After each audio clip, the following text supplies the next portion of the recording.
सेन वंश, बंगाल का अंतिम महान हिंदू राजवंश।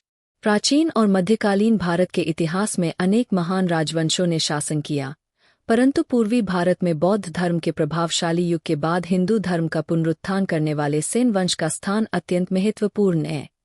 यह वंश बंगाल और बिहार के कुछ भागों पर 11वीं से 13वीं शताब्दी तक शासन करता रहा। सेन वंश ने राजनीतिक स्थिरता, सांस्कृतिक जागरण और धार्मिक पुनरुत्थान के क्षेत्र में महत्वपूर्ण भूमिका निभाई। यह निबंध सेन वंश के उदय, शासकों, प्रशासन, संस्कृति, धर्म, कला तथा उनके पतन की विस्तृत चर्चा करता है।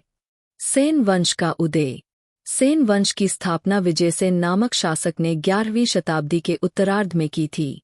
यह वंश मूलतः दक्षिण भारत के कर्नाटक क्षेत्र से संबंधित था और दक्षिणात्य ब्राह्मण परंपरा से आता था। बंगाल के पाल वंश के पतन के पश्चात उत्पन्न राजनीतिक अस्थिरता का लाभ उठाकर विजयसेन ने अपनी सत्ता स्थापित की। विजयसेन ने बंगाल के अधिकांश क्षेत्रों को एकत्र कर एक सशक्त साम्राज्य की नींव रखी। प्रमुख सेन शासक। 1. विजयसेन। शासनकाल लगभग 1095 से 1158 ई। विजयसेन सेन वंश का संस्थापक और पहला प्रभावशाली शासक था। उसने अपने जीवनकाल में लगभग 60 वर्षों तक शासन किया। विजयसेन ने बंगाल, मिथिला और उड़ीसा के कुछ क्षेत्रों पर अधिकार जमाया। उसका साम्राज्य उत्तर में नेपाल से लेकर दक्षिण में गंगा के डेल्टा क्षेत्र तक फैला हुआ था। उसने राज परमेश्वर, परम भट्टारक महाराजाधिराज जैसे विशिष्ट उपाधियां धारण की और अपने साम्राज्य को एकजुट करने के लिए सैन्य शक्ति के साथ साथ कूटनीति का भी सहारा लिया। 2. बल्लाल सेन। शासनकाल लगभग 1158 से 1179 ई। बल्लाल सेन विजयसेन का पुत्र और उत्तराधिकारी था। उसने धार्मिक और सांस्कृतिक क्षेत्रों में अत्यधिक योगदान दिया। वह धर्मशास्त्र, वर्ण व्यवस्था तथा स्मृति ग्रंथों का विद्वान था। बल्लाल सेन ने दानसागर, आदिभूषण और नृत्यरत्नावली जैसे ग्रंथों की रचना की। उसने कुलीन प्रथा की शुरुआत की, जिससे बंगाल में ब्राह्मणों और कायस्थों में उच्च और निम्न कुलों का विभाजन किया गया। यह सामाजिक व्यवस्था लंबे समय तक बंगाल में प्रचलित रही। 3. लक्ष्मण सेन। शासनकाल लगभग 1179 से 1206 ई। लक्ष्मण सेन सेन वंश का सबसे प्रसिद्ध और विद्वान शासक था।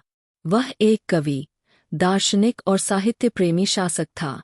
उसके दरबार में अनेक संस्कृत विद्वान और कवि उपस्थित थे, जिनमें जयदेव, गीत गोविंद के रचयिता, शरण, गोवर्धन आचार्य प्रमुख थे। लक्ष्मण सेन ने अपने राज्य का विस्तार गौड़, मिथिला और पूर्वी बिहार तक किया। उसका शासन धार्मिक सहिष्णुता, सांस्कृतिक विकास और कल्याणकारी योजनाओं के लिए जाना जाता है। 4. विष्णुसेन और केशवसेन। लक्ष्मण सेन के उत्तराधिकारी विष्णुसेन और केशवसेन कमजोर शासक सिद्ध हुए। इस काल में तुर्कों के आक्रमण तीव्र हो गए थे, विशेषतः बख्तियार खिलजी के नेतृत्व में। अंततः खिलजी ने 1204-05 ई में नालंदा और विक्रमशिला विश्वविद्यालयों को नष्ट कर बंगाल पर अधिकार कर लिया। यही सेन वंश के पतन की शुरुआत थी। प्रशासनिक व्यवस्था। सेन शासकों का प्रशासनिक ढांचा पाल वंश के प्रशासन से मेल खाता था, लेकिन यह और अधिक केंद्रीकृत और जातीय रूप से कठोर था। उन्होंने शासन को अधिक ब्राह्मणवादी दृष्टिकोण से चलाया। राजा सर्वोच्च सत्ता का प्रतीक था और उसे धर्मरक्षक माना जाता था। प्रशासनिक विभागों में महामात्य, सामंत, दूत और महापात्र जैसे पदाधिकारी कार्यरत थे। ग्राम पंचायत और स्थानीय स्तर पर स्वशासन प्रणाली भी प्रभावी थी। धर्म और संस्कृति। सेन वंश के शासनकाल में हिंदू धर्म, विशेषतः वैष्णव, शैव और स्मार्त संप्रदायों को प्रमुखता मिली। उन्होंने बौद्ध धर्म के स्थान पर ब्राह्मण धर्म को पुनः प्रतिष्ठित किया। विजयसेन और बल्लाल सेन शैव थे, जबकि लक्ष्मण सेन वैष्णव प्रभाव में था। मंदिरों का निर्माण, यज्ञ और ब्राह्मणों को दान देने की परंपरा को प्रोत्साहन मिला। सामाजिक स्तर पर कुलीन प्रथा, गोत्र और जाति व्यवस्था को संस्थागत रूप दिया गया। शिक्षा और साहित्य। सेन काल में संस्कृत साहित्य और शिक्षा का व्यापक विकास हुआ। राजा स्वयं विद्वान होते थे और उन्होंने साहित्यकारों को दरबार में सम्मानित किया। जयदेव, गीत गोविंद के रचयिता, जिन्होंने राधा कृष्ण की प्रेमगाथा को काव्य रूप में प्रस्तुत किया। शरण और गोवर्धन, संस्कृत कवि, जिन्होंने नाट्यशास्त्र और अलंकार शास्त्र में रचनाएं कीं। बल्लाल सेन और लक्ष्मण सेन ने भी काव्य रचनाएं कीं, जो आज भी बंगाल के सांस्कृतिक साहित्य में महत्वपूर्ण मानी जाती है। स्थापत्य और कला। सेन वंश के काल में मंदिर निर्माण शैली, मूर्तिकला और स्थापत्य में नवाचार हुए। यद्यपि बख्तियार खिलजी के आक्रमण के कारण कई स्थापत्य ध्वस्त हो गए, फिर भी कुछ अवशेष उपलब्ध है।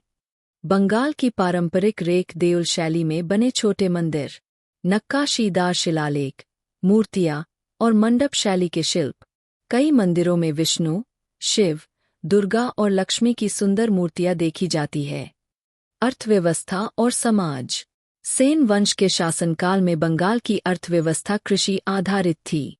गंगा डेल्टा क्षेत्र की उपजाऊ भूमि में धान, गन्ना और तिलहन की खेती होती थी। वाणिज्य और व्यापार में भी बंगाल आगे था।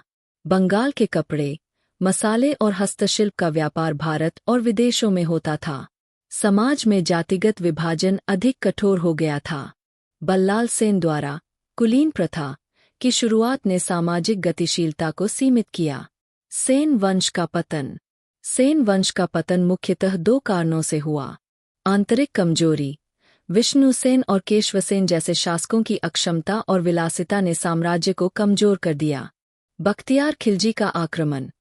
1204-05 में मुस्लिम सेनापति बख्तियार खिलजी ने बिहार और बंगाल पर हमला किया और सेन वंश के शासन का अंत कर दिया। इस आक्रमण के परिणामस्वरूप भारत में इस्लामी शासन की शुरुआत पूर्वी भारत में हो गई और बंगाल एक नए युग में प्रवेश कर गया। सेन वंश की विरासत। हालांकि सेन वंश का शासनकाल बहुत दीर्घ नहीं था, लेकिन उसकी ऐतिहासिक विरासत अत्यंत महत्वपूर्ण रही। बंगाल में हिंदू धर्म और ब्राह्मणवादी व्यवस्था का पुनरुत्थान हुआ। संस्कृत साहित्य, विशेषतः भक्ति और काव्य परंपरा में महत्वपूर्ण योगदान। जयदेव जैसे कवियों के माध्यम से वैष्णव भक्ति आंदोलन को सांस्कृतिक जड़ें मिलीं।